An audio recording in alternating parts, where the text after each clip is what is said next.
Hello and good afternoon or good evening to everyone. My name is Paul Rosen and I serve as the Executive Chairman of Global Go, the cannabis industry's leading global advisory. I've been an entrepreneur and an executive in the regulated cannabis industry since 2012, and I've been an enthusiast for cannabis as a healing plant since 1978. I am continually awed and delighted by how quickly the cannabis industry has transitioned itself from a basement industry mired in controversy to a global concern, transforming the health and wellness of hundreds of millions of patients and citizens across the planet, while also providing a much needed economic boost to regional economies all over the world. On behalf of Global Go and our partner, the African Cannabis Advisory Group, welcome again to our webinar series. Today's topic is On the Ground, Lessons and Insights from African Cannabis Operators. Noteworthy, this is Global Go's second webinar featuring Africa, a continent that we believe is going to have an outsized role in the development of the global cannabis industry. The African cannabis industry has made great strides over the last few years, now beginning to slowly integrate into the global cannabis ecosystem. Despite capital, operational, economic, and regulatory challenges, many of these pioneering businesses are now operating and beginning to take shape. With the growing number of corporations, entrepreneurs, investors, and institutions looking to enter the market, the need to better understand the process of commercialization has never been more urgent than it is today. Today's webinar brings together some of the leading African cannabis entrepreneurs and unpacks their experiences in founding cannabis businesses in Africa. Our panel shares insights gained from their often long and arduous, capital-intensive and complicated process of entering the cannabis industry at scale. The panel will also discuss some of the more valuable lessons they've learned in raising capital, recruiting talent, adhering to compliance, developing brands, and exporting products both locally and internationally. Before we get to today's exciting program, I would like to ask all attendees, in lieu of a webinar registration fee, to please consider making a donation of either 100 Rand or 10 pounds to Fields of Green for All. For those of you that know Fields of Green for All, you know that the devastating loss of one of their founders, Jules Stobbs, to an act of senseless violence during a house robbery just a few short months ago has impacted every corner of the cannabis community, both in South Africa and frankly abroad.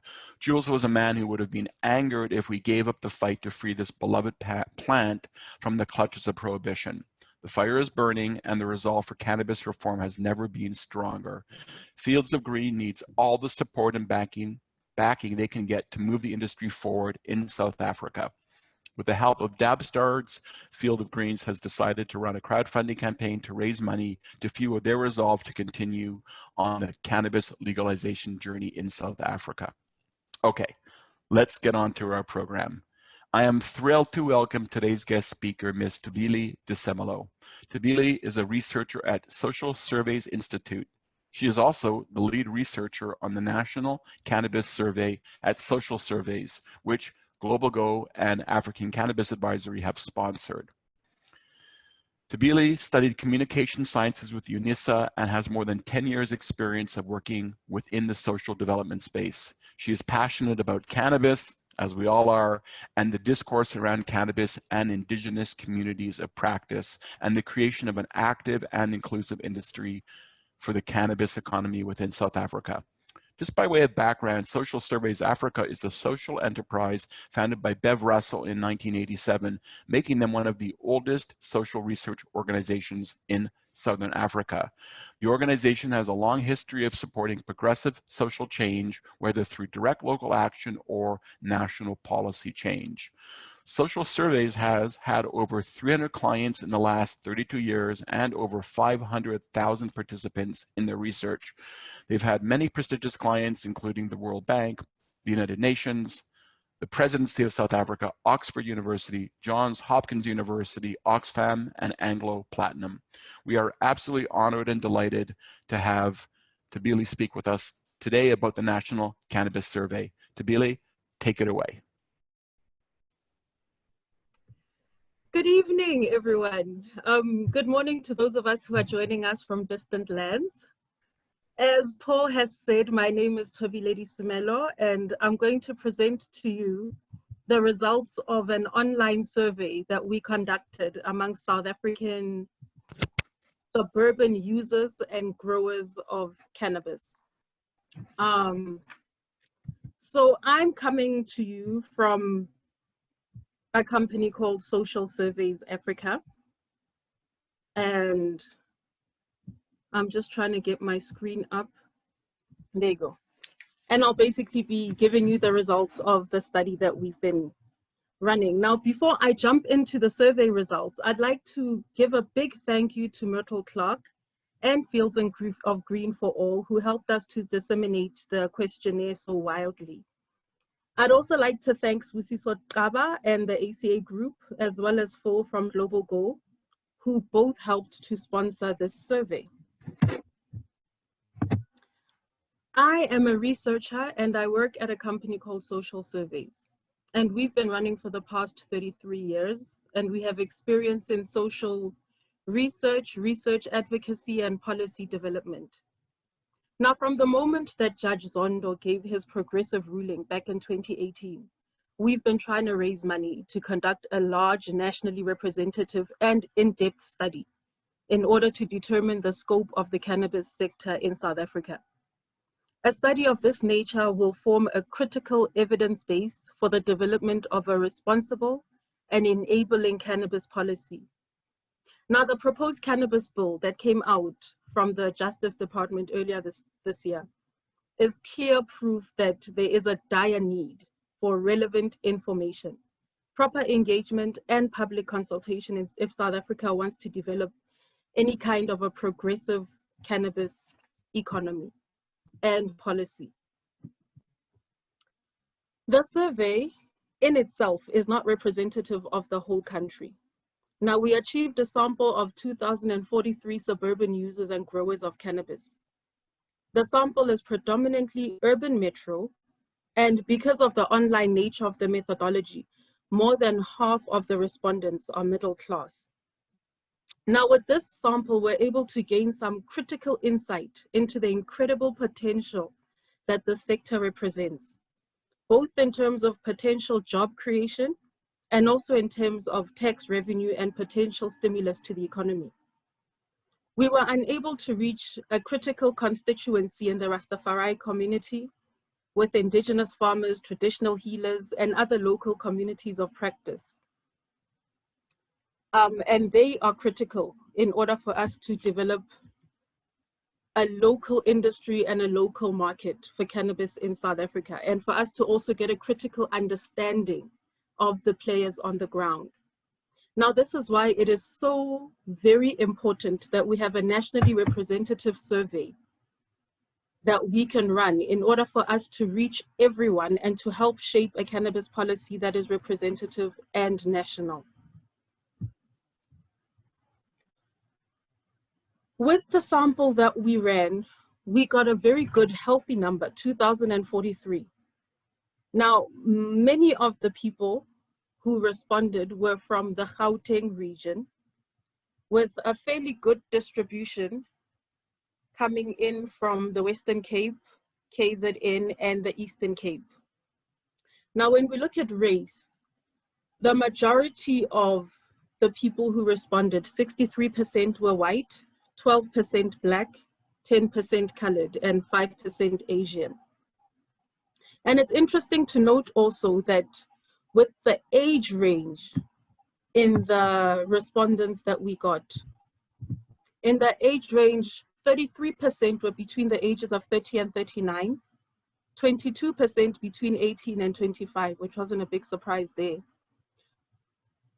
18% between 40 and 49, and 11% between 50 and 79. So this sort of dispels the myth of cannabis users being some kind of drugged out young hippie types.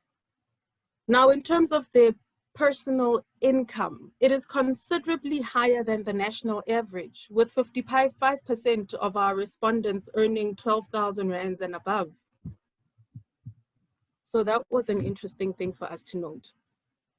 Now, the myths around cannabis are that we're a bunch of drug addicts and a bunch of dropouts.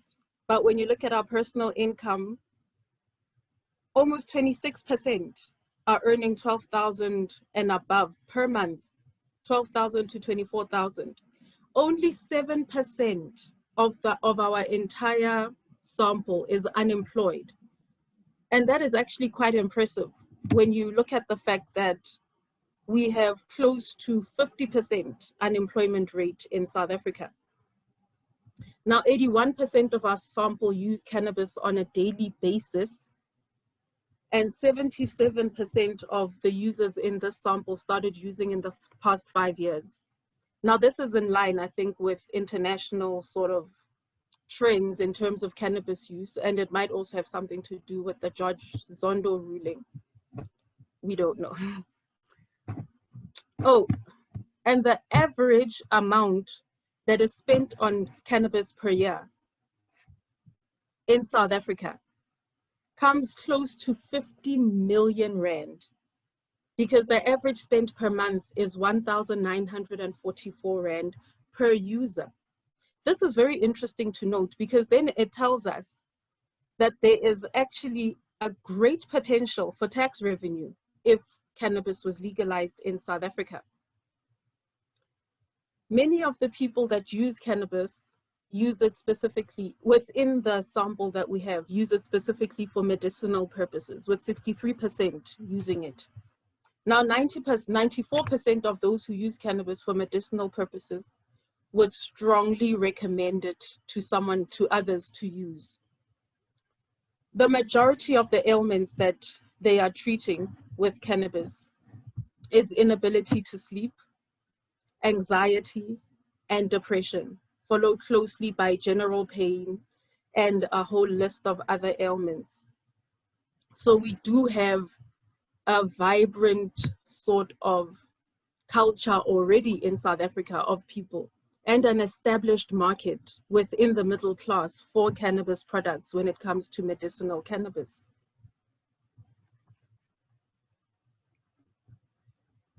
Now, in terms of growing cannabis, 71% of the sample that we drew grow their own cannabis, which is very interesting. I found this to be surprising because there's also a direct correlation between the socioeconomic status of the respondents and the number of plants that they grow. And this would probably have something to do with access to land, access to equipment, access to all the other paraphernalia that grow with being able to grow your own plants.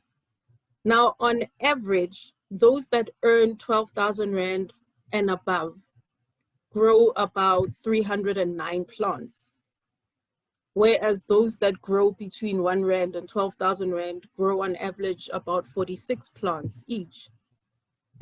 Now, on average, 1 in 5 of the growers that we interviewed in the survey earn more than a quarter of their income from cannabis. So that was also interesting to note.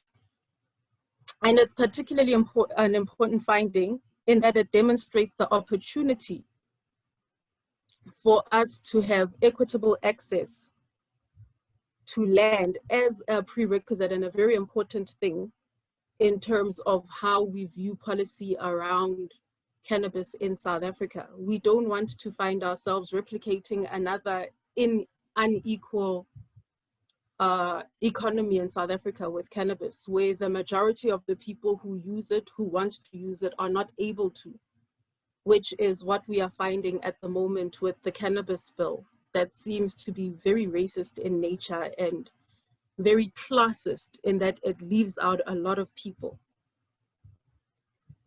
The potential jobs that legalizing cannabis would increase 30-fold in South Africa, because we found that on average, every grower employed about 3 people which accounted for 4,351 jobs. And this was just from the sample of 2,043 people alone.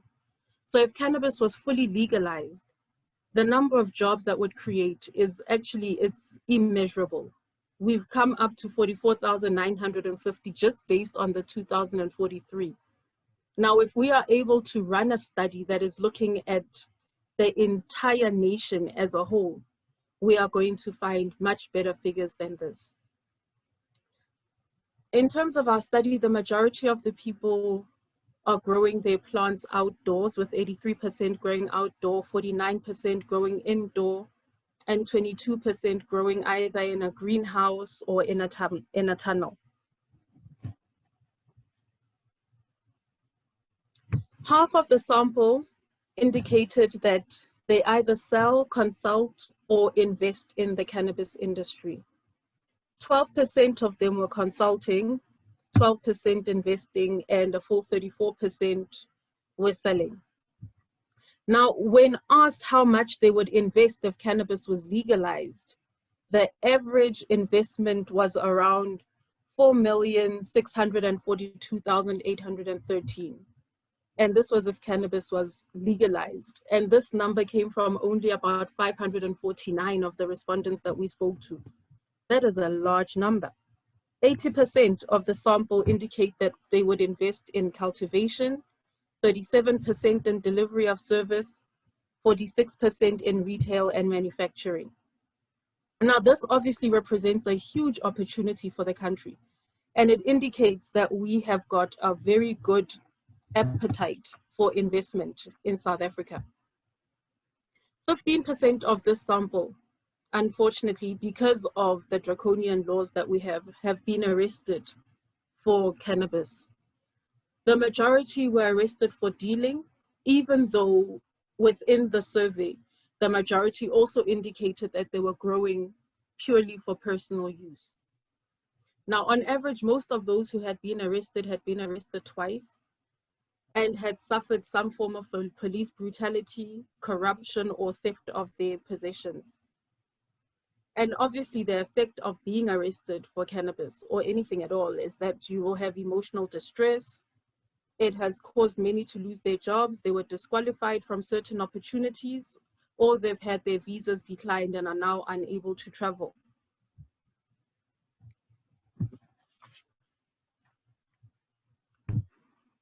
The cannabis bill that was proposed has within its propositions a lot of limiting of the number of plants that can be grown. And there's strong resistance from the sample that we drew to this limiting of plants. Now, the biggest worry amongst our sample was that police would be invading their privacy on a regular basis just to count plants. And this goes directly against the whole point of private use. The other fear is that regulators don't understand how much cannabis a single person needs if they are a regular cannabis user, that regulators don't understand the different strains that can be different in size as well, and that they wouldn't even know the difference between a CBD strain and a THC strain, and there's just going to be a lot of confusion, legal confusion. And this will cause a lot of police intimidation and harassment, much more than there has ever been before. Cannabis is already being used to effectively treat a wide range of ailments across all age groups, and it's likely to grow with formalization and education. There's a large gap in the local cannabis community. And there's also a large gap about the potential local market. Now, public consultation is critical. There's also a strong resistance to limiting the number of plants that can be grown, and this is viewed as going against the very spirit of Judge Zondo's ruling to protect people's right to privacy. There's a strong, vibrant middle class cannabis sector, and this middle class cannabis sector is likely to invest heavily if cannabis is legalized. Employment in the sector could increase 30-fold if regulation is enabling. And the investment potential for cannabis from within this country is substantial. So this shows us that if we are able to conduct a nationally representative study, we can actually help government and help ourselves to build a very strong cannabis economy in South Africa. But in order for us to do this nationally representative study, we need your support as social surveys. Funding is required. Unfortunately, without your support, we won't be able to do it. It won't be possible. So we request that you generally support this critical initiative, because your support will help to ensure that our policies benefit everyone, particularly the man on the ground, because it's very, very critical and important for us to build a local market, a local economy for cannabis in this country. Anything else will just, I don't know, will be wasting a valuable resource that we have. Thank you very much for this opportunity to talk to you all about our findings. And like we say at Social Surveys, knowledge is power, but understanding is everything. Thank you, Paul. Back to you. Amazing. Thank you so much. Just waiting for that screen share to end. Hopefully it will end in a moment. That's great. Hey, that was extremely illuminating, and I would say the opportunity as well as the challenges moving forward for the African industry could not be more self-evident. Thank you so much for that presentation. I'm now thrilled to introduce our partner at Global Go and our good friend Sib Zaba, who's going to introduce today's keynote. Sibs has extensive experience with financial matters across Africa. He specializes in capital markets, deal structuring, venture capital fundraising, hedging solutions, and portfolio management. And over his career, Sibs has worked with African governments, sovereign wealth funds, central banks, pension funds, insurers, and asset managers, and has closed transactions worth over $5 billion. He's also a chartered financial analyst, and prior to joining and running the Global Go Africa office, Sibs worked as a banker at Goldman Sachs and Investec in London for over 8 years. He holds a business science degree from the University of Cape Town. I'm pleased to introduce Sib Zaba. Thanks so much, Paul. Appreciate the kind introduction. As Paul mentioned, I'm the CEO of African Cannabis Advisory Group and also the CEO of Global Go Africa, our joint venture with Paul Rosen and the Global Go team in the US. We've had an incredible experience working with Global Go and hosting these webinars and expanding the set of services that we're offering in the African market. So couldn't be more delighted to be here today with Paul and very excited to have everyone joining us from across the globe. Perhaps just to kick things off on my side, firstly, Tobile and the Social Surveys team, I think a massive thank you for the great work that you've done in this first phase of the National Cannabis Survey during what has been an exceptionally challenging year, to sort of get people's attention and to really hone in on some of the work that you've been doing. I think we cannot underestimate the importance of this initiative in terms of really unpacking and understanding the industry at a granular level, where a lot of the data and the information that we have is extrapolated and isn't quite reliable for a wide variety of stakeholders, including government, investors, industry participants, and regulators, and so forth. So very, very well done on this first phase, and we're excited for your continued work as you deep dive into this research, going into rural and indigenous communities, and hopefully expanding into other African countries as we see the legalization wave continue to rise. I would now like to introduce our keynote speaker for today, Paul-Michael Kiechel, partner at Schindlers Attorneys. Schindlers Attorneys is a dynamic multidisciplinary law firm offering a full range of legal services to both corporates and individual clients in South Africa and the world. Schindlers have been experts in the cannabis field for over 5 years and rose to prominence in medicinal and recreational law beginning in 2013 when it took on the now very well-known Dagga couple as clients, leading their challenge to have laws prohibiting cannabis use and possession declared unconstitutional in South Africa.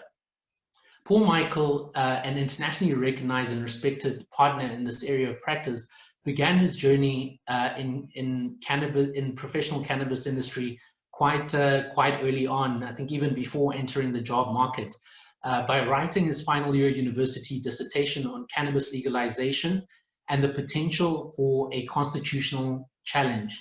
Talk about vision.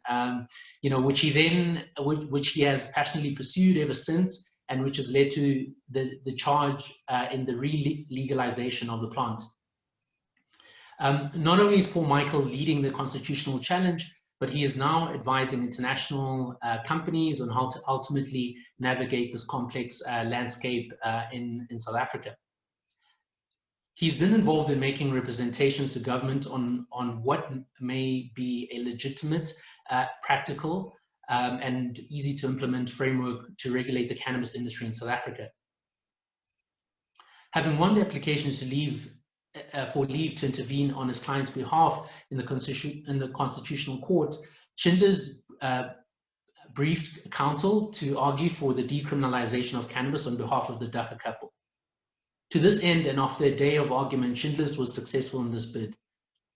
This was an internationally newsworthy judgment of the Constitutional Court and was handed down on the 18th of September 2018, which effectively decriminalized the private possession and use of cannabis in South Africa.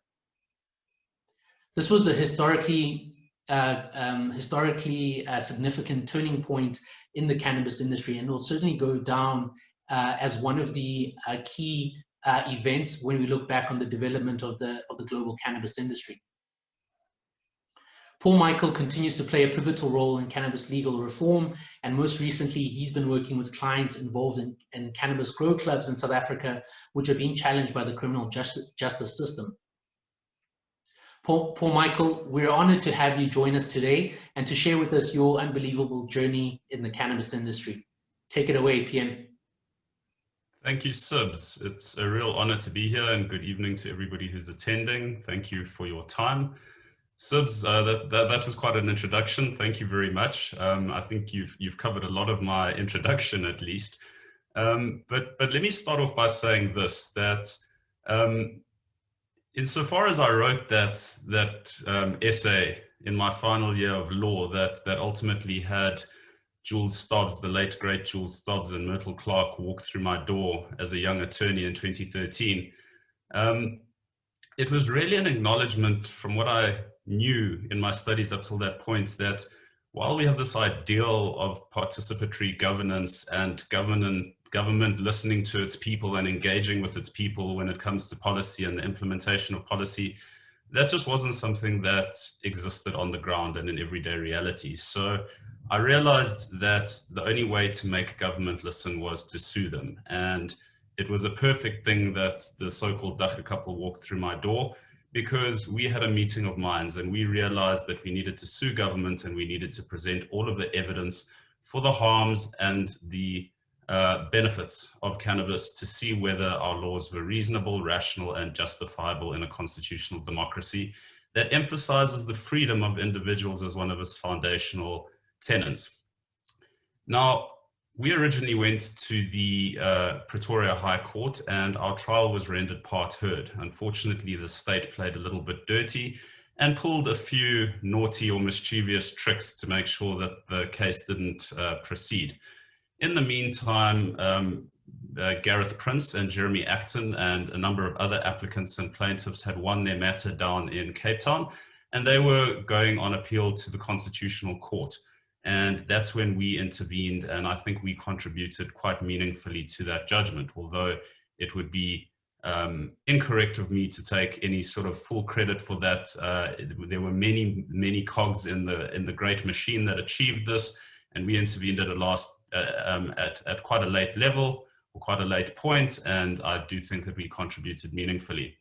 Now, the Constitutional Court judgment, I'm sure a lot of the people on this webinar would have read it, or at least read summaries or media reports on the judgment.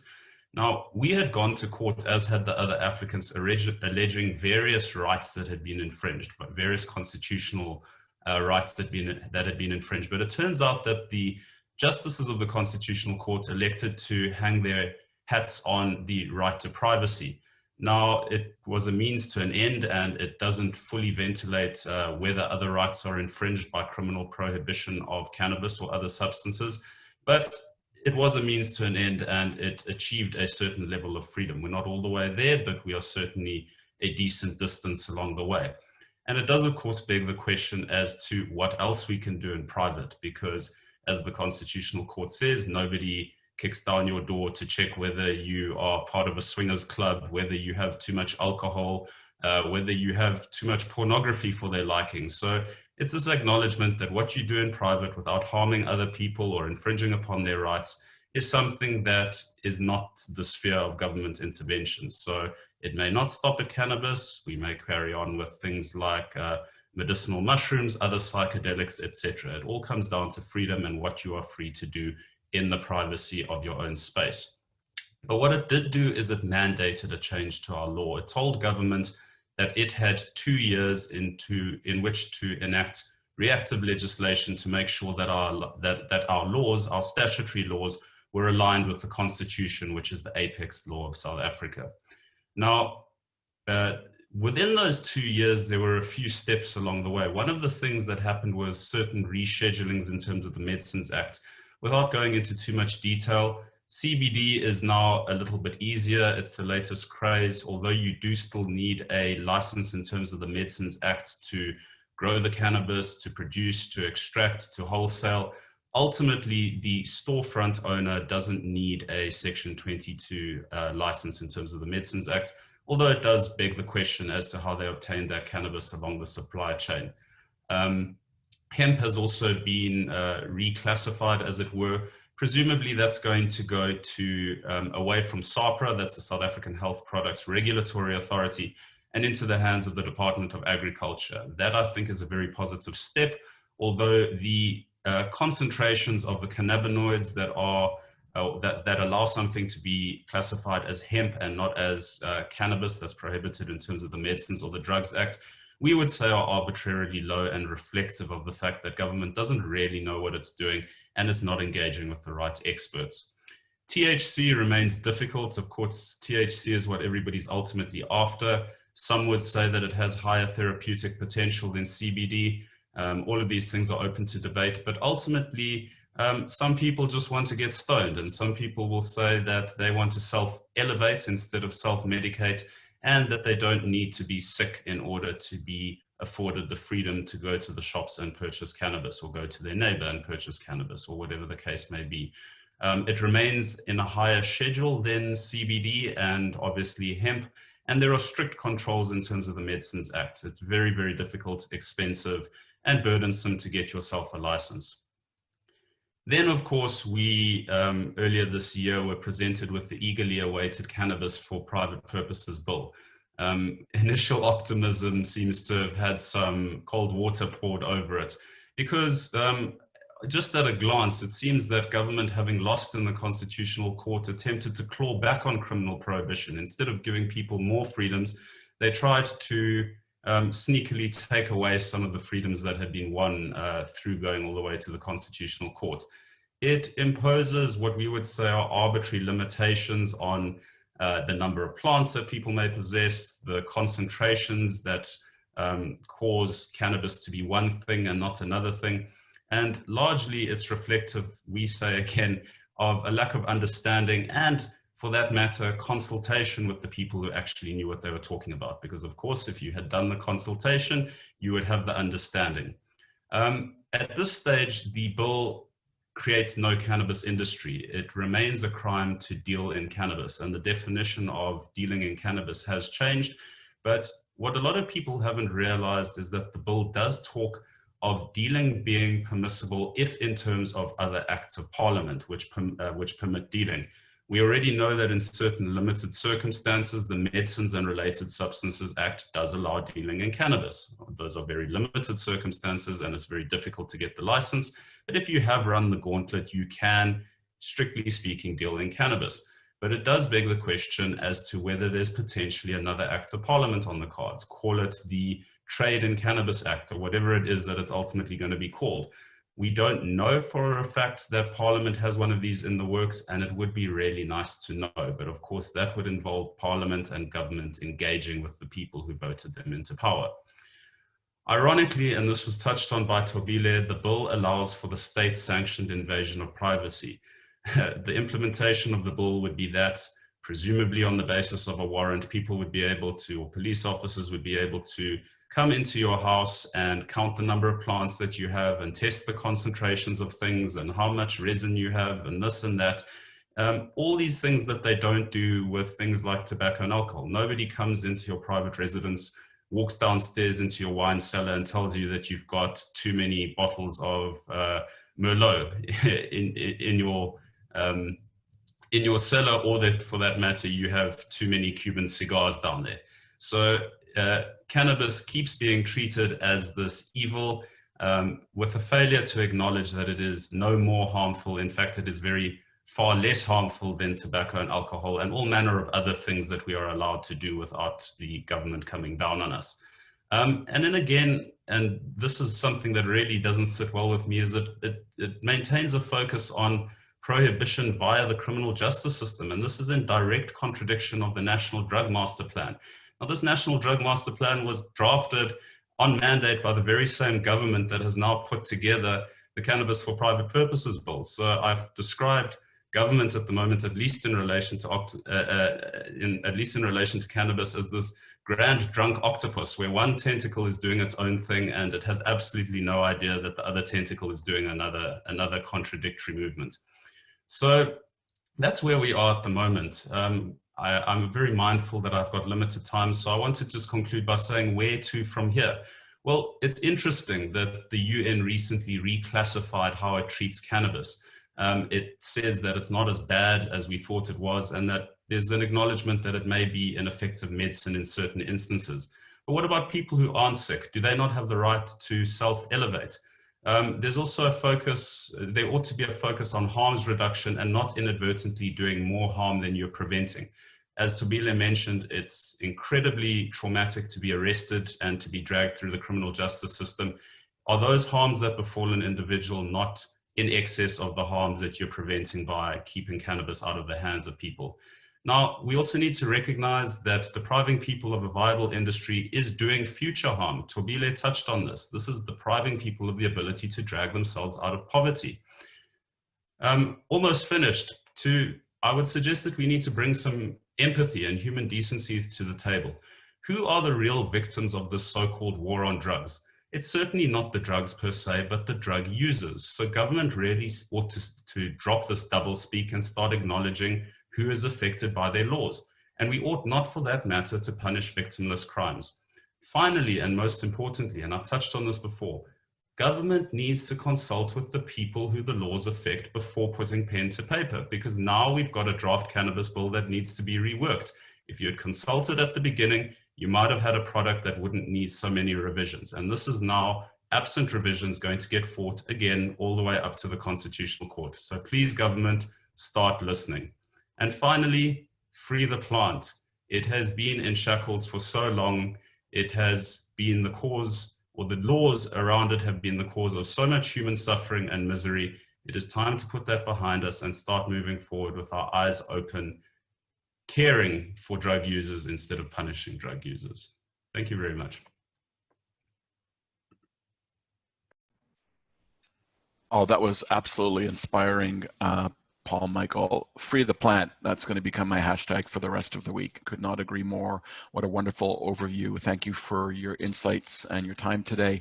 Okay, we're going to move on to our panel now. And I just want to ask our attendees, hopefully you'll have questions, and to please use the Q&A button at the bottom of your Zoom screen in order to get to those questions, and we'll do our best to respond, time permitting. Our moderator for the panel this evening is Jeff Verlinden, a sales executive at Separations. Separations has been in the South African laboratory and pharmaceutical equipment supply and support space for the last 3 decades. Jeff, as a leading executive at the firm, has a passion for cannabis extraction and formulation workflows, along with all the necessary testing analytics to ensure the highest quality product ends up in the hands of consumers at all levels of use. Jeff has been a leading voice in the African cannabis industry, engaging operators, banks, SAPRA, and activists. As investment into extraction grows in coming years, Jeff and Separations will no doubt play a leading role in establishing this important industry for cannabis in Africa. Jeff, welcome. Take it away. Thanks, Paul. Appreciate that, and thanks for the introduction.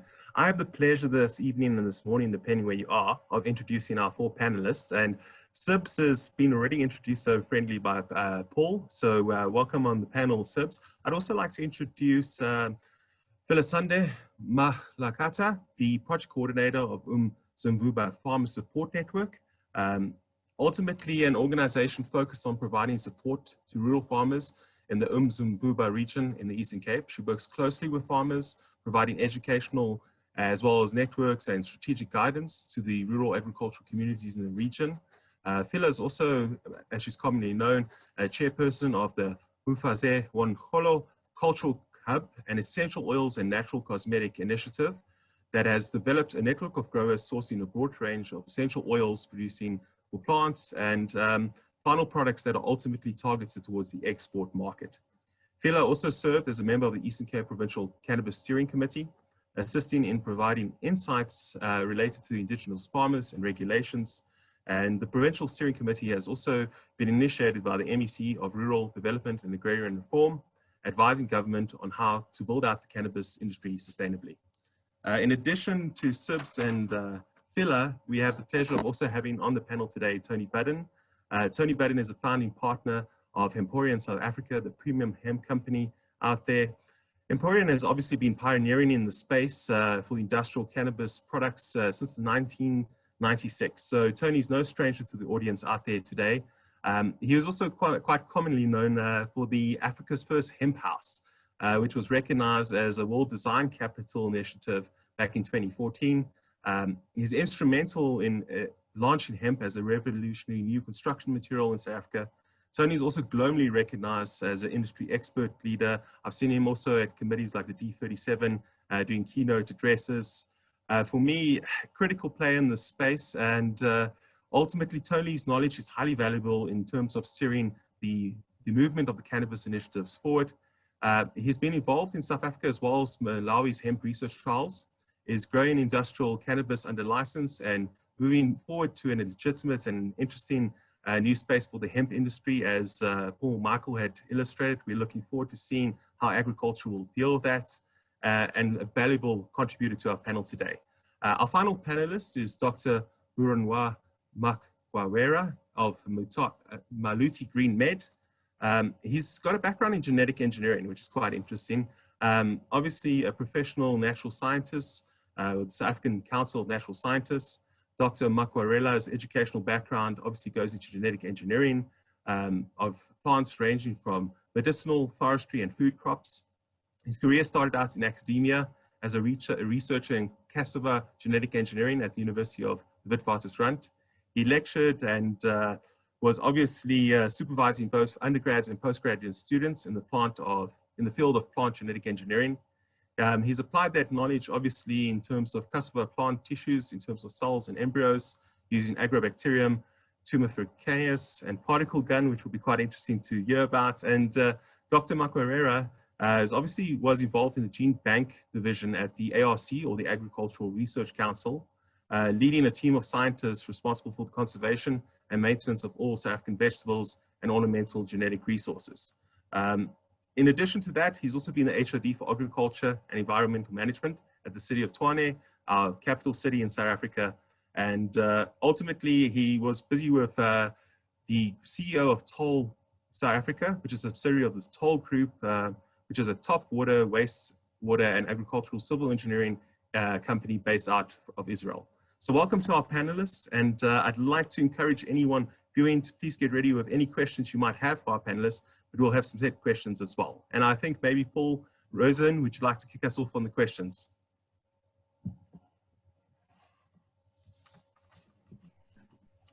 Yeah, I will at the end of the panel, if there's time, I'm definitely going to reach into the Q&A button, which seems to be active. Hopefully we'll have some time. Thanks, Jeff.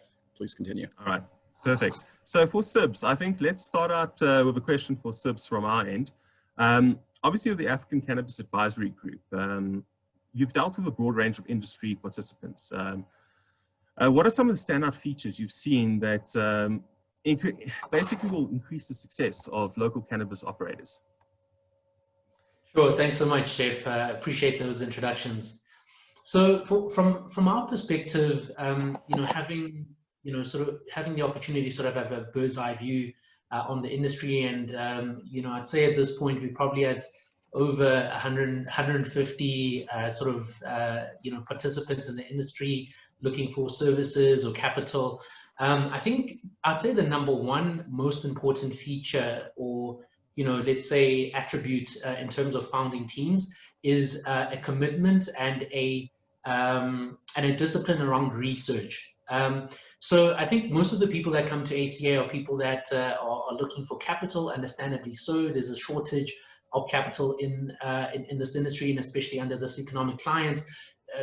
But the individuals that kind of go out of their way to ensure that they actually truly understand the fundamentals of this industry, everything from sort of your cultivation to researching different operational models from companies that are established in different parts of the world, to sort of understanding pricing and the macro dynamics of the industry. I think that typically is the starting point that that we find kind of ensures that these standout companies are really well positioned.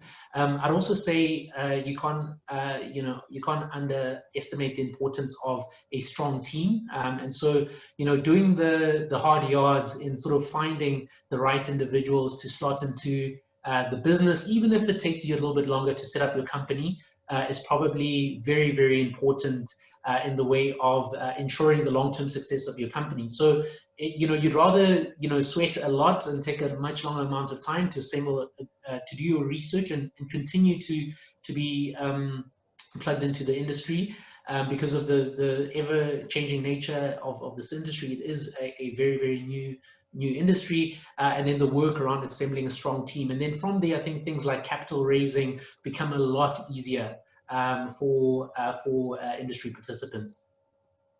Good, excellent. And in terms of strong teams and long participation in the space, I guess I have a question for Tony next. In terms of, you've been an activist and an entrepreneur in the industry for well over 20 years. And what are some of the major milestones you've seen and things you've seen in the journey along the way with Emporium as well as Highlands? Okay, well, obviously, yeah, since 1996, it feels like a lifetime ago, and for some in listening, it might be. It was over 25 years ago that we started, and at that stage, when we launched Emporium, we really thought that within 3 or 4 years, we'd be able to source everything that we were making out of South Africa. We'll be able to get the fiber and the food and the building materials all from South African farmers, and 25 years later, we're still importing from the east. We get all our fabrics from the east. We get CBD from Canada and States. We get hemp oil from Germany, and that. So for us, one of the big milestones after, it was around 2011, where we'd already been in it for 15 years. We developed over 2,000 different products, from fashion to footwear to building materials, all of that. And we got one of the first permits to do research on hemp. And I know there's a lot of, not so many people like the idea of these research permits, but being a recipient and being privileged enough to do that research, and just to be able to walk in the fields in Africa and be surrounded by the plant that we had been working with already for 15 years, that was a massive milestone for us. And we learned a lot in the 4 years that we grew, just understanding the difference between horticulture and agriculture. A lot of people understand this plant, one plant by one plant, and they're looking after each plant. But with hemp, you're looking at a field as an ecosystem, and just understanding that is very, very different levels of skills that are needed to run an agricultural operation than small scale medical or recreational grow. So that was a big milestone, is actually getting to plant the plant. this hemp house that I'm sitting in now, I've been in here 8 years. That was a major milestone, and it was an introduction, obviously, to live in it, to feel it. We've got hemp carpets, hemp couches, curtains, insulation, hempcrete in the walls. So yes, being surrounded by the plant again, that has given me so much in my career, but also absolutely supporting me in my day-to-day life. That was a major milestone. And then contributing as an expert witness in the court cases, in the High Court case here with Jeremy Acton and Gareth Prince, and then obviously with Jules and Myrtle in the Gauteng High Court, that culminated in the Concord win, and getting to work with great people like Paul-Michael. And that was a highlight of my career, being part of that, feeling the sensation that day when the ruling was read out in the Concord of the sensation of shackles being released, and a liberty for so many people that we'd fought so long and hard for. And we're still in that battle. As we said, it was a major win, but the battle's still on, and people are still getting arrested for this time. But that was a great milestone. And over that time, got to do a lot of more consultancy, because you can imagine being at the front, everyone now wants in. You're like, Tony, where am I going to get seeds from? How do I get a license? Who am I going to sell to? And all of a sudden, just had floods of emails and phone calls, and my business partners were like, Tony, you can't keep giving this information away for free. We've worked for like nearly 20 years to get all of this IP together, and you're just handing it out, free talks, interviews, whatever, consult. Tony, can I pick your brain? So I had that a lot, and I started doing some consultancies, and through that, got offered a role in a company called Highlands in Lesotho. And I went where my skills were needed. South Africa wasn't opening up yet, and Lesotho was creating an enabling environment for people to get licenses and actually grow medical and CBD varieties. And we started setting up a small business, and in the end got acquired by the biggest cannabis company in the world, which was Canopy Growth. So kind of got caught by the big fish, and caught the big fish, and worked with them for 2 years, building up the Lesotho business, getting experience at scale like we've never seen. I've been in some 16-hectare size greenhouses, run by 13.5 megawatts of power. Like just this scale that North America went into over the last few years. So getting to experience that and see a lot of the mistakes that were made that we can't make in South Africa. We can't afford to make the mistakes that Canada has made over the last few years. So learning on that being bigger is not always best. Getting things right, understanding the difference between capex and opex, and for the young entrepreneurs coming in, capex is your capital expenditure, how much you spend on your facility, but your opex is the most important part, because when you run out of that, you have to go back to look for more investors or more debt, and that's like being able to pay salaries, be able to buy plant food, to be able to buy more seeds. So important lessons. And then another milestone earlier, just before lockdown, we got our company back from the Canadians. We did a management buyout, and we're now rebuilding it as an entrepreneurial African business, but with significant assets and experience. So it's a very exciting space. And then also being part of the Malawian project up there, seeing that the licenses are about to be given in Malawi. Our partner company up there, Invigrow, has done fantastic work, and just seeing these walls slowly crumble. So it's been a full career so far, but I still know there's a lot more work to do, which is quite important. Perfect. Well, I mean, you have some experience, which is such a great benefit to have on a panel like this. So I know we're going to have a lot of questions, and I encourage anyone out there with questions for Tony to pop them in the chat. And obviously, from that full experience of having experienced, the full spectrum of what I think the initial hemp licenses had their clear intent, and it's somewhat morphed. And perhaps it's going to morph back to what maybe the initial intent was, and how that's different from medical cannabis licensing. But I'd like to bring in Phyllisande here at this point with a question, because she's obviously down on the ground in the Eastern Cape. And, there's a big question with all this capital and international players that moved into Lesotho initially 2-3 years ago. What is your view in terms of how many rural and traditional farmers are currently perhaps not completely included? And what do you think needs to be happening in the cannabis space, and maybe also in the hemp space, which is perhaps more immediately possible, to be more inclusive for the general, as we saw in the social surveys earlier? How do we make it more inclusive while still hopefully maintaining good standards to protect the consumer out there?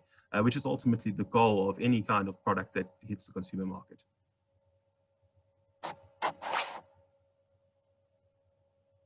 I think we have you on mute quickly. Yeah. Thank you for that, Jeff, and greetings to everybody, to all the panelists and the attendees. And thank you for this opportunity to speak to you all as well on the perspective of the rural farmers whom we have been working closely with for the past 4 years as an organization, Umzimvubu Farmer Support Network. Historically, these are the people who have been harassed, who have been incarcerated. And I think that the cannabis subject within these spaces is a very sensitive one when we are talking of development of an industry, because you would think that maybe there would be some thought going into the history that the people have been through, the experiences that the rural people have been through, trying to make a living with the cannabis and being prohibited from either cultivating or possessing or using. So you would think that maybe there might be some effort or some thought to say, let's allow the rural farmers to maybe be first in line, or to have equal benefit from whatever may spring off from a developing industry that is to now do what people have been trying to do, which is making money for them, putting food on their table. Our history with the plant is that as an organization, Umzimvubu Farmer Support Network, how we first started working with the communities was basically just seeing that whole trouble that the communities were going through of being sprayed on by the South African police, who exerted this forced fumigation program on these areas along the Umzimvubu Valley. And these are the communities that are still pretty much clueless about the scope of the industry and what it could look like in future. A lot of rural farmers are still scared and skeptical of the plant being decriminalized or allowed to, because they're thinking that that's going to take away that's going to take away the clientele that they've been servicing very successfully underground for all these years. And we've also got an issue of the plant being stigmatized. It's taken over 100 years to stigmatize the plant, and now all of a sudden you wake up one day and it's all systems go, and we are told that it is actually medicinal, which is what the rural people have been saying all along. So there's also that element of maybe undermining the existing indigenous knowledge. And I think it's very important that we incorporate whatever developments that may come up with regards to the overall industry, incorporate that with the existing knowledge, and as well include the rural farmers, the small scale farmers, in whatever is to be gained. And yeah, I think that it is very important that we acknowledge that. One of, there's a fond name that cannabis is known as in Southern Africa, which is Icuba Labatwa, and that refers to it being the tobacco of the Khoisan people. And there is a lot of claim to the originalities of the plant and how people have been so close to it, either using it for medicinal purposes as well as for divining purposes. So all of that, before we can jump the gun and say, oh, yay, let's all be happy and create an industry. Just to give a little bit of respect to the history and what people have been through, I think would go a long way. Perfect. I completely agree with that. And Look, in terms of inclusiveness, I mean, this has been the big debate, and, you know, engaging with government, engaging with the necessary stakeholders. How do we build out a system that gets to service multiple areas, from the high-end Western medicine model all the way to the more inclusive models, and potentially we look at recreational dietary supplement. I mean, ultimately, I look at the wine and tobacco industry, and you mentioned it, like, those are models that we can learn from those industries. We can learn how to work from the wine industry, where we have an agricultural product that goes through what would be a GMP type of facility for consumer good, is exported, meets quality standards, has a very good reputation internationally. And likewise with tobacco, there are models from similar industries that allow for a good degree of inclusion, and that needs to start being played into the space, along with the pharmaceutical side, which is going to have some stringency attached to it. And on the pharmaceutical side, this is where I'd like to bring in a question for Dr. Makwarela. Obviously, I'm very interested in your operations with Maluti Green Med. I recall the briefs, I think it was last year, with your engagement with some extractors out in Lesotho, some international news breaking in that space. Could you tell us a little bit more about the operations, obviously, at your facility, some of the milestones you've hit, so that the audience out there, I'm sure, in terms from hearing from a licensed producer in Lesotho, they'd love to hear some of your challenges over the last years. Right, thank you very much, Jeff. Quite an honor, really, to participate in this forum. And ourselves actually representing a group of partners for Maluti Green Med. It's quite an important opportunity for us now to come out, because really when we started, we were quite small, and actually we were quite focused, very much limited in terms of resources. But over the time, we have managed to attract a huge capital investment, including the government of Lesotho. And we have managed to assemble a team of interesting young guys that are quite enthusiastic about the crop, and they've actually assimilated a lot of understanding and appreciation of of the opportunity that is arising from the cultivation and the manufacturing, the whole value chain that the cannabis crop presents itself. So obviously, when we started very small. We had very limited budget, because actually we relied on funds that we have actually assimilated, ourselves from our own pockets, and we went under the radar. But then we actually worked our butts off, and we really managed to get where we are at the moment. And obviously, one of the biggest challenges that every small company that is actually venturing into this space, like we have already seen in Lesotho, there's a lot of actually expectation and interest that was actually shown in numerous companies in Lesotho, and some were just pretty startups from nowhere, because people thought it was going to be easy, to just jump on board and get going. But then obviously capital was one of the limiting factors, if not one of the huge bottlenecks that everybody has experienced, including ourselves. So really, from our side, what we have really actually observed is that it is very important to really make sure that you get a seasoned investment banker from the onset. You don't just go into this industry without, really relying on the expertise, from the people that have been there, in other sectors that have managed to actually put together capital that is so much important for your operations. So that's basically where we started. That's the first step. And we actually have liaised, even with the people like Tony Baden himself, really. And one of my colleagues, Vincent Clarkson, actually has been an understudy of Tony Baden for years. And we used to siphon a lot of information through Vincent, liaising with Tony Baden out, and many other people actually from Canada.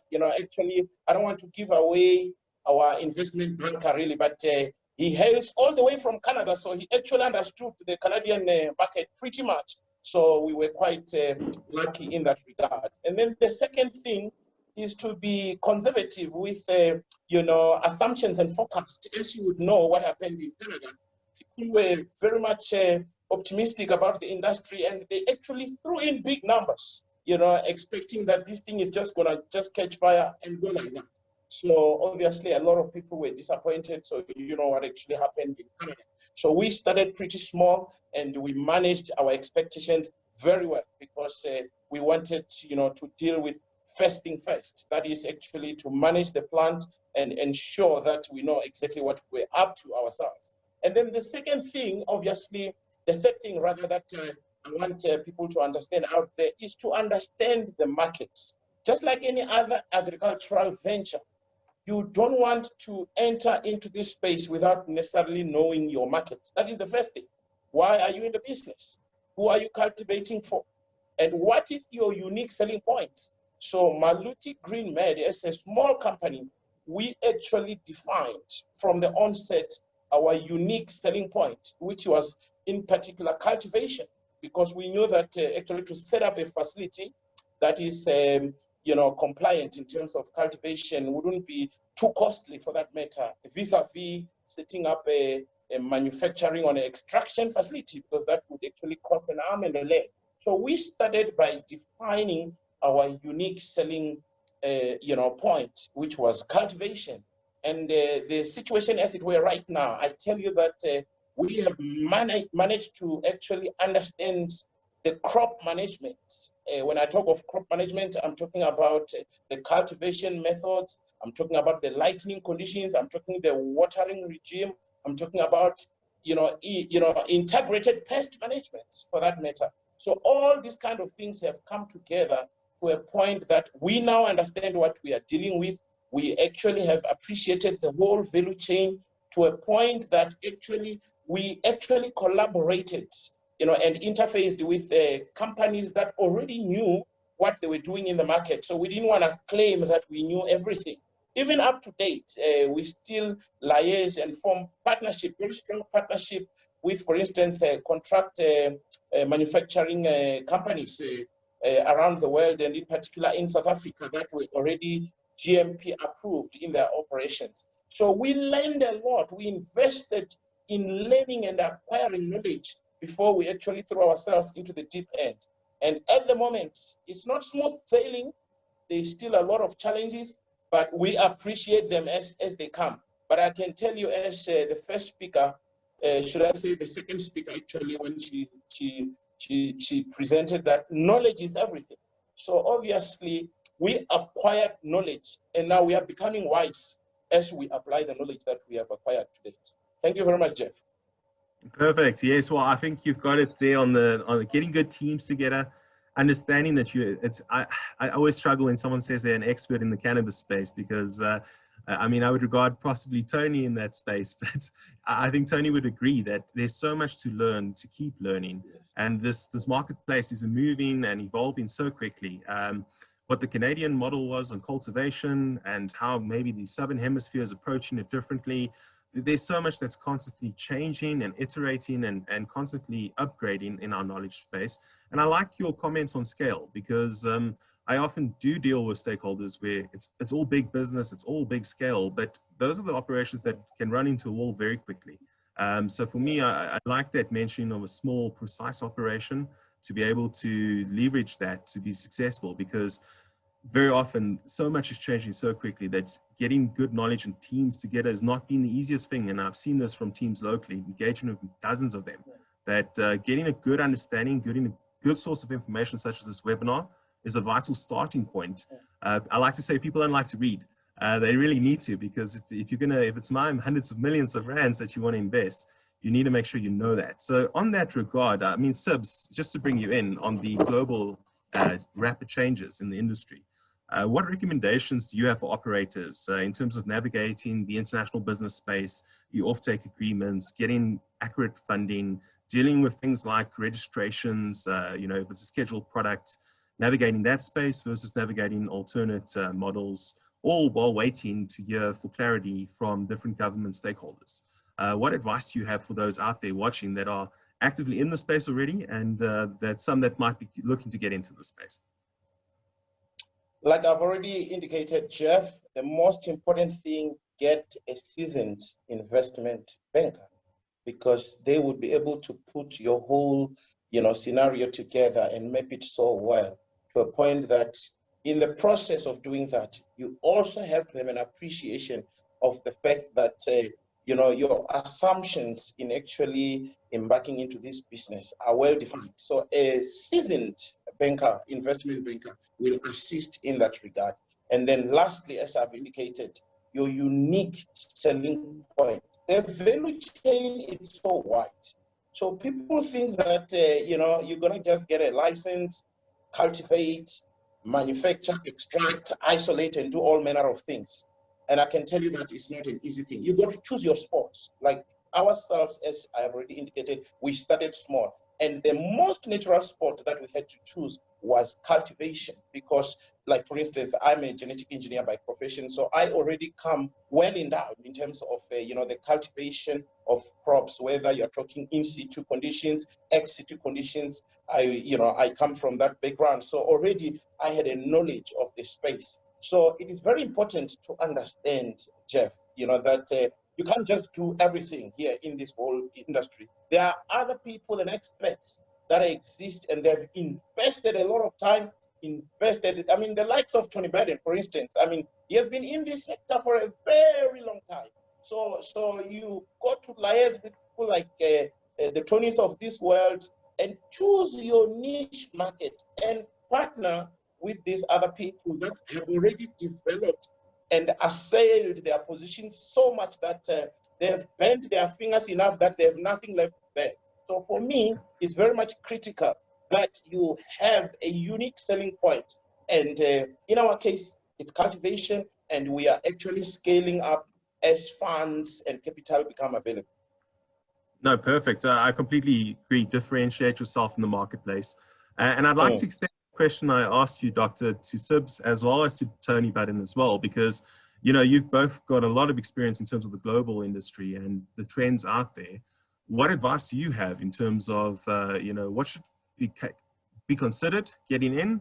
And also, you know, in terms of, everyone's talking about an early exit. It's too early. You know, you have to have a passion for this to drive and formalize this industry, because I'm big on formalization. So Sibs, if we can hear your point of view on where it's going. Yeah, so, you know, maybe just to unpack the international aspect of it, which I think is not easy.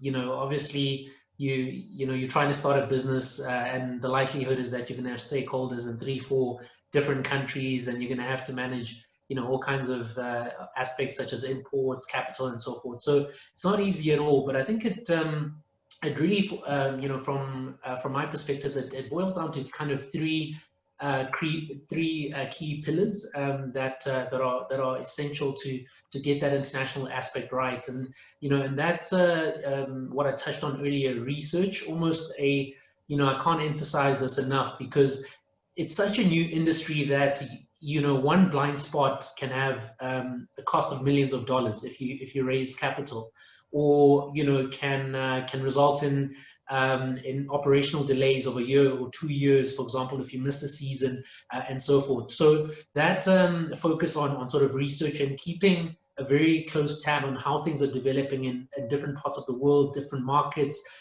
different deals that are happening, different community initiatives in other parts of the world, I think that's very key. Number two, something that sounds very simple but is often not as easy to do, is actually a healthy amount of networking. So both locally in terms of you know, sort of industry participants, government regulators, get to know the individuals that are shaping this industry, but I think more importantly, internationally. What I found when I started, before I started ACA, I kind of did an international research trip for about 4 months, spending time in markets like Israel, Canada, and Europe. And what I found is people globally are very, very keen to connect. You know, a investor in the US, a manufacturer in Australia, a brand in the UK are very keen to connect with people from around the world, hear their stories, and try to figure out whether there's areas of collaboration. So I think a systematic and continuous way of networking, attending webinars such as this, getting to sort of map out what the industry looks like is very, very key. And lastly, and potentially, you know, most importantly, is around credibility. You know, so you know, this industry is, you know, one of, you know, there's a lot of hype around this industry. There's headlines that we see every day. multi-million and billion-dollar deals happening all the time, record sales in different parts of the world. But getting to a point where you have a credible story, team, narrative, and plan and strategy is exceptionally important. And then being able to communicate that with stakeholders allows you to, I think, be able to have an adult conversation with potential suppliers, potential buyers, potential strategic partners as well. So I would say those are some of the really sort of important pillars of sort of establishing yourself in this industry. Perfect. Yeah, fully agreed. I mean, I like the point you raised on small $1 million mistakes. I think of things like the INCB limits. You know, those are things that are not often addressed, looked at, needs to be discussed if you want to successfully export. Hopefully that will slightly change with recent news on UN scheduling. So let's have a look how that all plays itself out. And I also like your point to credibility. You know, you mentioned the words hype. And this is why I'd like to ask Tony's opinion on that same question, because that's someone I would take as someone very credible. He's been doing it for over 20 years. He wasn't in it for the money starting out. So I'd like to know from Tony's experience as well, you know, what do you see before we go over to Phyllis Sunday? And I probably have a different question for you, but in terms of your view, in terms of, you know, people looking to get into the space, some advice, as well as addressing, you know, what were the hard lessons that you picked up? Okay, well, firstly, I would say develop quite a thick skin. It's an industry that's got a lot of hangers on, a lot of people who are just there to throw stones, you know, at people who are actually doing things. And it's you have to have this conviction of your path and what you're doing and believe in it. And yes, it's awesome to, as Sib said, you like to find like-minded people as well. And it still is a sharing industry. Majority of us who've been in it for a long time got in for altruistic reasons and because we really, really believe in this plant and are open to sharing and helping others. As you know, obviously there's limited time in the day, but as much as we can, and reach out to people if you're wanting help. Don't be scared. I've got a huge network internationally, and it was built just by sending the odd email or pestering someone and getting some time, and it's easy. Like, especially with Africa being positioned where it is, we can take that benefit of a lot of people wanting to help us out and wanting to see us thrive. And you know, hopefully we can really build on that technology transfer, because the big thing for me that I really want to see in South Africa at the moment is a move away from cultivation only being the aim. Like, everyone thinks, hey, I'm going to grow and we're going to grow the most and we're going to grow the best. And you know, like, growing is just the first step. We have to develop local value chains, and we have to develop a local market. The idea that some magical Canadian is going to, you know, rock up on your doorstep once you've harvested and hand you a pile of dollars for your product, that's gone. That ship sailed, and the South African government, we unfortunately chased that ship away of being first in, where we could have taken advantage of it many years ago. And now we have to develop local industry, local market, local demand.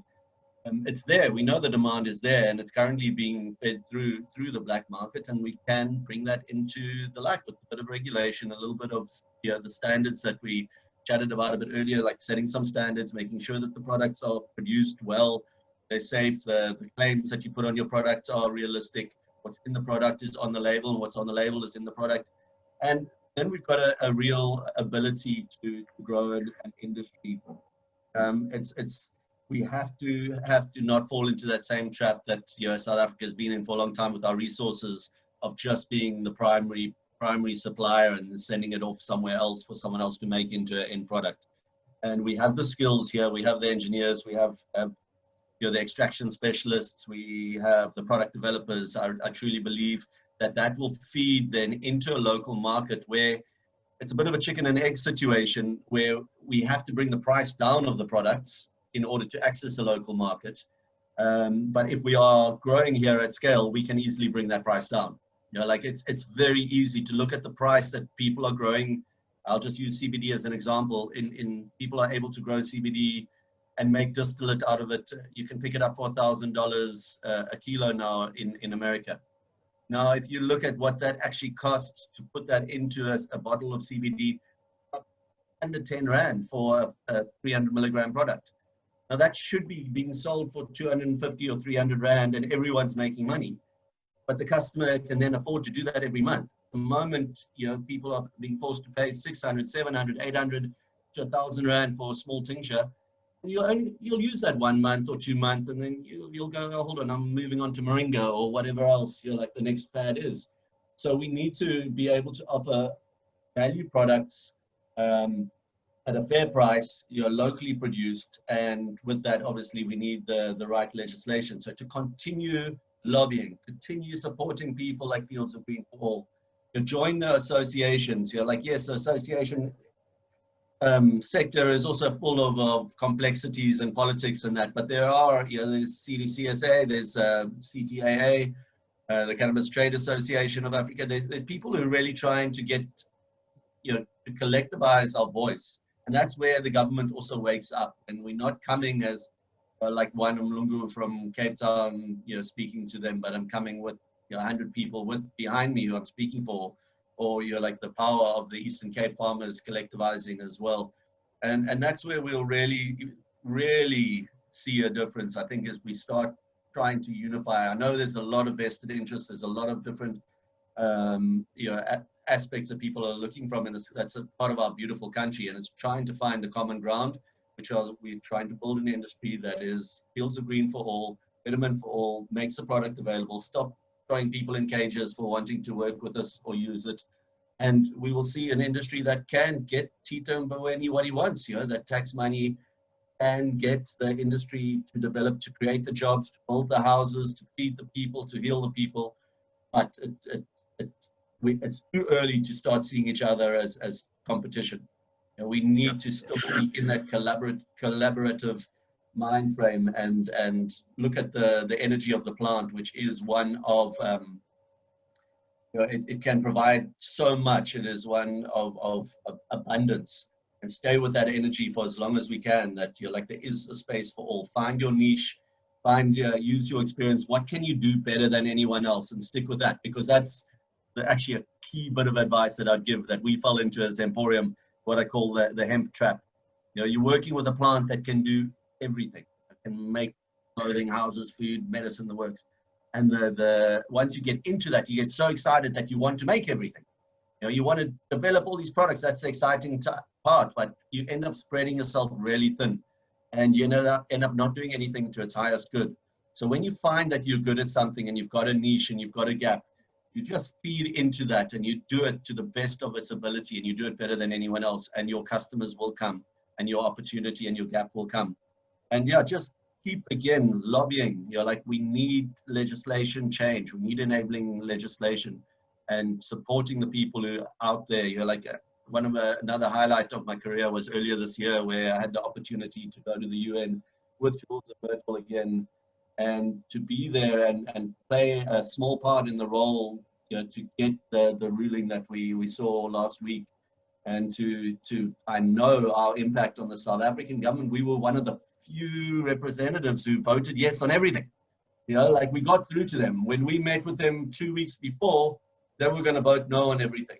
And we managed to change that through lobbying, through activism, through education, and it's all of our roles in this industry to keep educating up and down.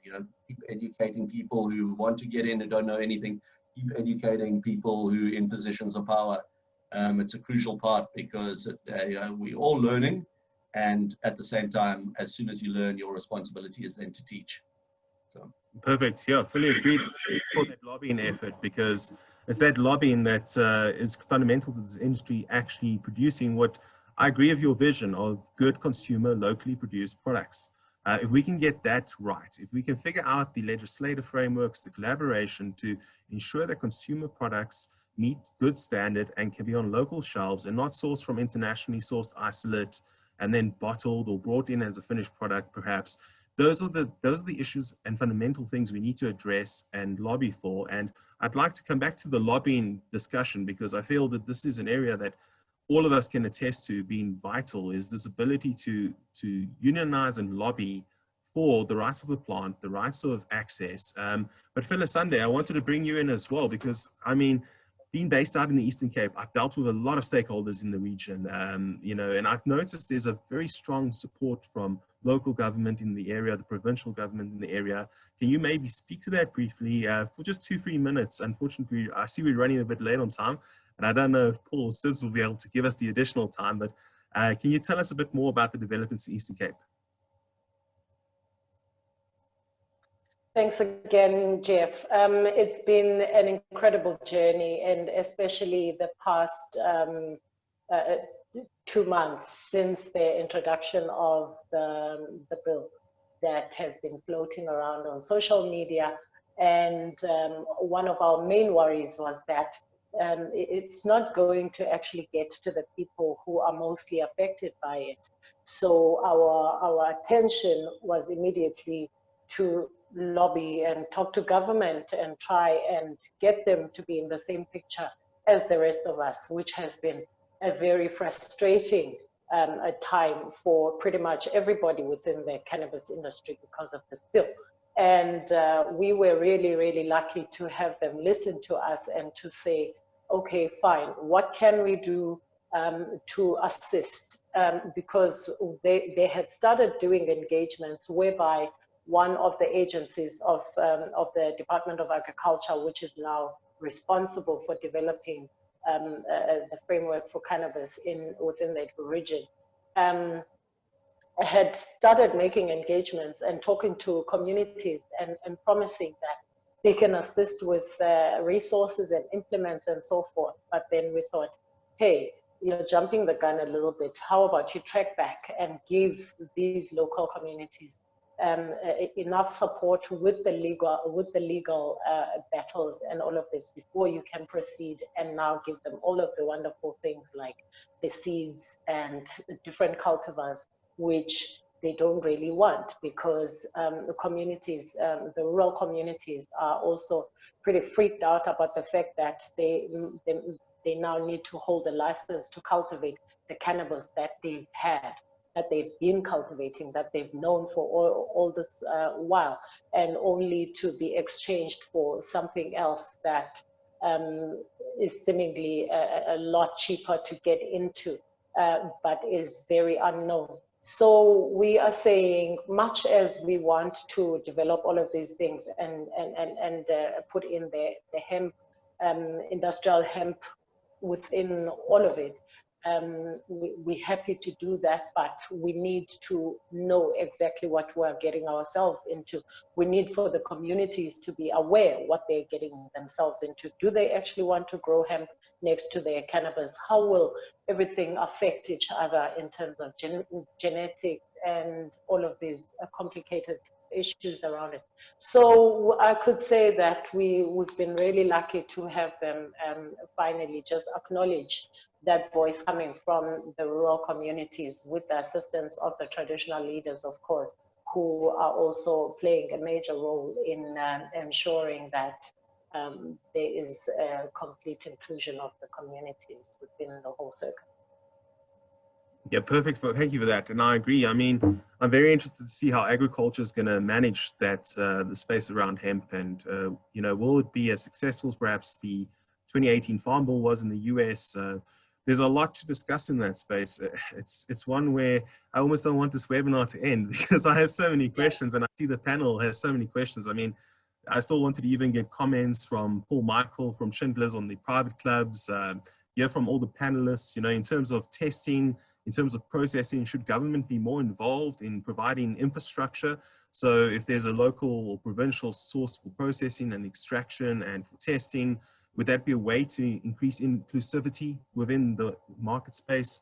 I think we are running a bit tight on time, and I wish we had the hours longer to go, but to be respectful, I think maybe if we have some closing comments, I know that some of the panelists might have seen the chats as well. If you had any closing comments from your side that you would like to just share with, and Paul, perhaps I see you online as well, but if there's any closing comments from everyone, I'd love to hear your advice for everyone out there.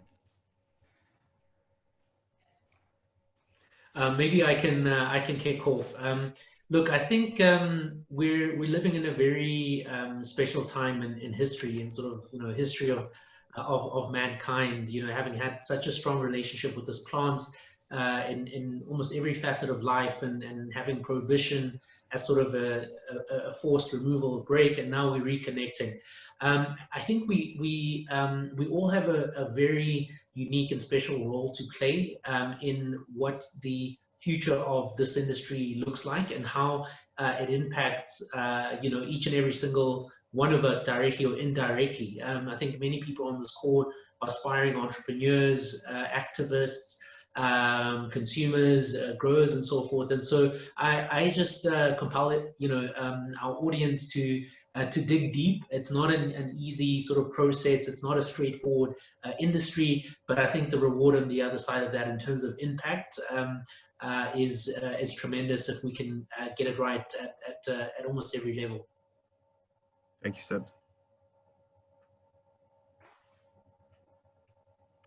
To just maybe echo a little bit of what some of the speakers were mentioning earlier on, especially what Tony is suggesting there of now focusing on creating a local market rather than looking into exporting or bringing in raw materials to get into the industry. And that collaboration, I think, is key. And rather than us seeing each other as competition, rather just finding means and ways of working together and creating a meaningful industry for ourselves, for South Africa, because I think there's enough need for cannabis, medical cannabis, as well as industrial cannabis to be developed and to circulate within the country. I think that's going to be key. And obviously, there's a lot to learn, and I think education is going to be key in it all. And I think that's where maybe government and as well as all of these lobbyist groups and activists are going to help in coming together and making an effort to conscientizing all of the country about what's ahead with the new industry. Perfect. Maybe if I can jump in and ask Paul-Michael to also maybe say something in this regard in closing remark. Yes, I mean, I think just leveraging off what I said initially in my presentation, and then also your concluding question around the cannabis private clubs. They're really a reaction to society interpreting what we call the spirit and the pulpit of the Constitutional Court judgment, reading between the lines. What was it that the Constitutional Court justices wanted to achieve? And it certainly would never have been to discriminate against people who either do not have sufficient private space or green enough fingers to grow cannabis. If they had been asked whether, you know, the rights that they afforded to us were limited to those who did have enough private space and had green enough fingers, they would have said, of course not, this is supposed to extend to everybody. So that's all that the private club does, is it's a mechanism for people to band together, pool their resources, and go to somebody, rent the space, and engage with the growing services and get their own cannabis back at the end. So I don't think it's anything contentious, despite the fact that the police continue to arrest and the prosecutors apparently continue to be keen to prosecute. Thank you. Dr. Makwarela? Yeah, thank you very much, Jeff. And I think from where I'm seated, I think a whole lot of things that are quite useful have been said. So it is very important that we keep this network. I think this is the beginning of greater things to come, in particular in Africa. And if you look at Africa as a whole, all governments are always talking about one thing: job creation. And I think this crop presents itself as a magnificent opportunity to create those kind of jobs and even increase the economies of African countries. Like, for instance, just looking at the basic step or the cultivation part of it, you have a lot of people in Africa who already understand the basic cultivation methods of the crop. That it wouldn't be far-fetched, to involve a lot of communities in cultivating the crop. So governments must open up a bit more and allow people to come on board and even partner with those licensed companies that are already there, either even in the form of cooperatives involving both, young people and women in particular, because agriculture in the main has been proven to have these, job multiplier effects as opposed to different, industries. So I think it's high time that the crop is actually embraced in a manner that will allow multitude of jobs, to result as a way of exploiting the crop, and also partnering with those companies with, requisite skills, to actually, value add, in terms of extractions and, isolations and all these kind of things that are a bit high tech.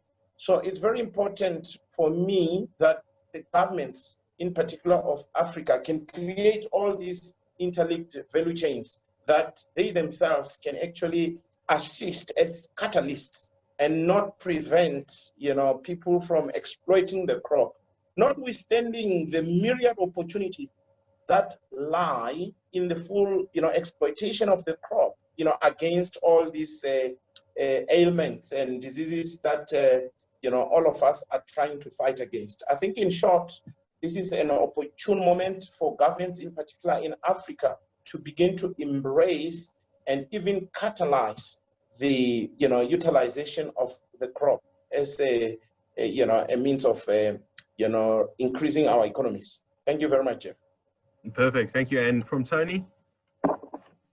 Yeah, I just saw a comment from my fantastic friend Ricky Stone on the right there about the arbitrary definition of hemp and THC, and I have to agree with him. Hemp is a descriptive term for the industrial uses of the plant. It's not a different plant. It's not a arbitrary THC level. It means fiber and food and the non-psychoactive uses of the plant, and it includes some medicinal. There is medical hemp. So to get away from us trying to now meet the European or the North American 0.3 or 0.2 is crazy in Africa. There is going to always be a challenging climate here, and especially when you're bringing varieties that have only ever existed in, like the super long days of Finland, and trying to grow it here and think the THC is going to stay below 0.2. We need to look at our local genetics. We need to look at what we have here already, varieties that have learned how to grow here and not need all the inputs that any foreign genetic would need. So that's a big part. I see Wandile is on the call as well, and as a policy writer, to look at that, at listing, at rather governing the end use of the plant, not the actual plant itself, and that would open up a lot. But the key again for the entrepreneur is just, again, I'm going to say it, just to understand. You've got to understand the difference between capex and opex. You're make sure if you raise money, all any grower wants to do once he's got $1 million rand is go and spend 900,000 of it on a nice greenhouse. And you're not, that 100,000 that's left is not going to get you through your first harvest. Do not assume that your first harvest is going to be successful. Do not assume that you're going to sell your first harvest or even your second. It takes a while to reach economies of scale, to understand the systems that you're in place. And just because you've grown 100 plants for 10 years doesn't mean you understand how to grow 100,000 plants. So just to really understand scale, and bigger is not better. I'll say that again. And then just on a more, I suppose, existential level, I want to reclaim this word gateway. That cannabis is the gateway drug, but what it is the gateway to a more natural way of living, not a gateway to addiction or anything harder. And to remember that, why are we working with this plant in the first place? It can provide us with so many natural alternatives, from buildings to food to clothing to medicine, and to really hold that space that we're working with nature and we're working for nature. And I truly believe that those who work for nature, nature will look after. And if we're all servants of the plant, she will look after us. So she has for me, at least, and I think it's going to work for many others on this call and many others in Africa. So just really to hold that energy. Perfect. Thank you so much for joining. So, Bile, do you have a final remark before we close out for today's webinar?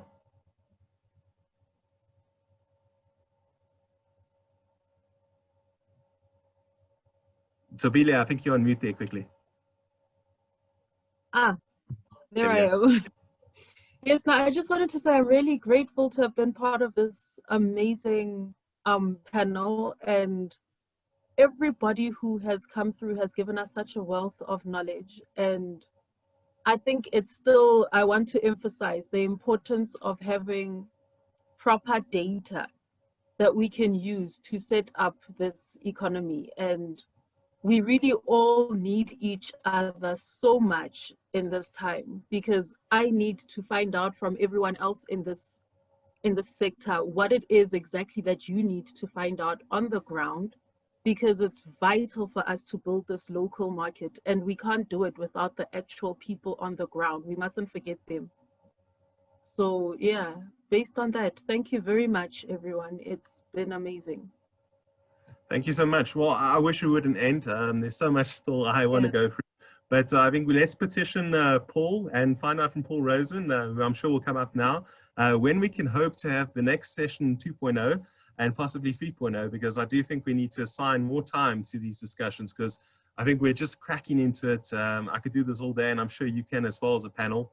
And let's hear from Paul in closing, when hopefully we can do this again very soon.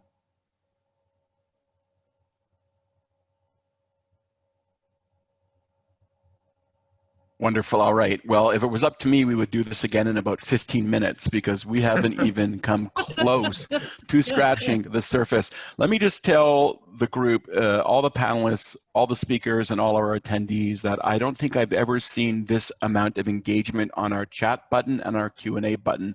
Not only do we have an engaged audience, but the level of the sophistication behind many of the questions and comments is next level. So ultimately, I'm going to talk for a few minutes here because my head is buzzing here, but let's start with the fact that this is a people business. We are as good as our ideas, our collaboration, and our execution.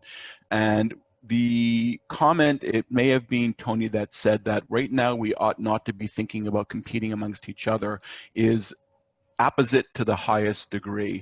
We're not here to beat each other down. What we need to do is engage in solidarity and build each other up. In a few years from now, when the African cannabis economy has hit scale, then you can get into the whole, knife fight in a phone booth, scorpions in a bottle of competing for market share. That's healthy, that's a free market. But right now we're competing against forces that are trying to impede the organic development of our industry. And we have to understand today, I don't like the word enemy, but today, if we are competing against anything, it's against outdated ideas and sluggish regulators that don't see the future that this plant can develop. And we need to show a professional, cohesive, industry, because it's a strong signal that adults and near adults like myself are involved in the day-to-day machinations of developing this industry. So this was incredibly stimulating, and we're going to do a third and a fourth and hopefully a fifth. It reinforces what I have believed for years now, which is that Africa is going to be a hub for the cannabis industry, not just for the local economy, but also, and for the local patients, but also for the global economy. Tony, let me just unequivocally confirm your observation that there is indeed no such thing as a magic Canadian. Sorry to my fellow comrades here. There was a brief period of time, though, where we were spreading our sort of cannabis fairy dust throughout the globe, and you're quite right that those sort of highfalutin, hysterical days are over. But we can learn a great deal of valuable information from countries that were early adapters into cannabis, such as Canada, where I'm located and where I came up in this industry. First and foremost, the lesson that we've learned from Canada and other jurisdictions like Colorado or Washington State in the United States that were early is, don't be afraid of this plant. Embrace it. All the predicted social harm that we were told was going to happen in Canada should we legalize cannabis, such as teenage use going up, it being a gateway drug in the old retrograde sense to other more dangerous narcotics, risk to drivers on the road because of so-called stone drivers, straying out of their lane. We can say significantly the answers to those mythologies were did not happen, did not happen, did not happen. Instead, we can paint to meaningful societal benefits, including patient and customer safety. We actually have labeling and we know what's in the bottle these days. Oversight and authentication, which any industry that wants to have a CPG or even a medical component must have. Leading edge scientific research advancing efficacy and innovative formulations. Literally tens of thousands to hundreds of thousands of good paying safe jobs encompassing multiple disciplines. Much needed taxes for depleted national and local treasuries. Maybe most importantly, the end of incarceration for cannabis users and a re-examination of the relationship between mental health and plant-based medications, starting with cannabis, but leading all the way to psychedelics. Our industry must not just talk about people, planet, and profit. It must have the discipline to live by that creed: people, planet, and then profits. So everything I heard today brings a smile to my face. Emerging Canada economies can study and fully embrace both proven best practices from jurisdictions like Canada, as well as a number of invalidated per corporate practices that did cause damage to our industry in Canada as we developed. Let's just chalk all this up to growing pains of an early stage industry, but still helpful case studies for emerging cannabis regulators and market participants in Africa will help construct a sustainable path moving forward, which in large part, sorry for the promotion, is exactly what Global Go does. Global Go, made up of some of the leading executives in our industry, is in a position to help identify for emerging cannabis operators and regulators what works, what does not work. Not for the big oligopoly companies, but for the entire list of stakeholders. I totally agree. There was a moment on the chat where someone had indicated we can't turn this into just another big business where smaller entrepreneurs and operators are not able to practice. The truth is that the cannabis industry is very capitally intensive. It's expensive, but we need to make sure that we develop programs in all countries that do not disadvantage smaller operators who should be a viable and sustainable part of the development of this industry. We're here to help. By we, I mean Global Go, but also all the other incredible panelists and content providers today. I'm sure everybody here, including myself, is available to anyone that may want to follow up with email, phone calls, WhatsApps, or Zooms. We're in the business of moving this industry forward. We're in the business of embracing sustainability and best practices, and we're in the business of empowering local, historically disadvantaged communities. I want to thank our speakers and our panelists and also our sponsors without whose contribution today would not have been valuable. Zuber Lawler, Del Duca, a law firm in Los Angeles that was recently awarded Cannabis Firm of the Year, the Social Surveys Institute, which we talked about, 7 Energy, Fields of Green for All, Hemporium, Schindlers, and Maludi Green Med. Thank you so much for your participation today. To our audience, it's all about you. Thank you for your engagement and look forward to everybody gathering again shortly. Until then, God bless and Godspeed. Thank you. Thank you. God bless you. Yes, guys. Thank you. Thank you very much.